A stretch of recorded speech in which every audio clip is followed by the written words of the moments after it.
Come down with encephalitis lethargica with Sanctuary of Reality, my comic review series. Time now for Cerebus issue 262, the 31st chapter of Going Home.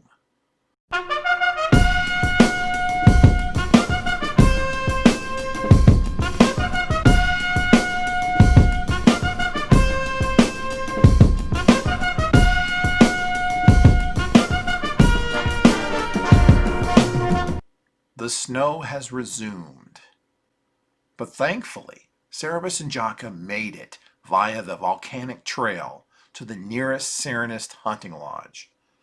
Cerebus spends some time mentally reflecting on his recent argument with Jaka over the fact that they weren't anywhere near starving out in that tent. As Cerebus, he knows from starving. Cerebus sits in the bed reading a Ham Ernest Way read, while Jaka assures the Serenist head, Gertrude, that they did not take one of Ham's guns with them when they fled. It seems possession of a firearm by an unmarried individual is one of their strictest of laws. The Serenists want more information on where their tent was, so Jaka assists them in this, even though knowing they did in fact have a gun with them. The next day, Jaka talks to Cerebus about how she'd given up and was ready to die in that tent. When they reach Sandhills Creek, she promises she'll defer to Cerebus on everything to make sure she says only what is right in front of his family. But in return, Cerebus must tell them that Jaka has a sleeping sickness to cover her constantly sulking in bed. He agrees to this. Later, Cerebus and Jaka discuss the Serenists' interest in their tent, with Jaka wondering why they're questioning her, since she has diplomatic immunity anyway. Cerebus knows they're not far from Sandhills Creek now, which is outside of Serenist territory, and is in fact in Ashurian lands. Cerebus is fibbing on that last part, but Jaka doesn't know that. However, he soon hears the Serenists talking about Sandhills Creek, revealing that it fell under the sea during the final ascension. Cerebus, stressed, blanks out again.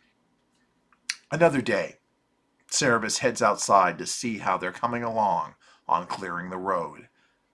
But what are the Serenists up to now? Gertrude the Serenist is based on Gertrude Stein, a novelist and contemporary of both F. Scott Fitzgerald and Ernest Hemingway. Speaking of which, Cerebus reads a Ham Ernest Way read called Big Two-Headed Mountain, which is a parody of Ernest Hemingway's Big Two-Hearted River. This is a good issue. It's a little different than the last two had been, in that we go from the desperate struggles to survive to a cat and mouse game between Jaka, Cerebus, and the Serenists. It serves its purpose, though, as a bit of breathing room for Cerebus and Jaka to recover before setting the stage for their next leg of the trip, the final leg of their trip. It's a beautiful issue otherwise as well. There's various methods of storytelling throughout the issue, so it doesn't ever get stagnant or predictable. Next time, escape from Gertrude.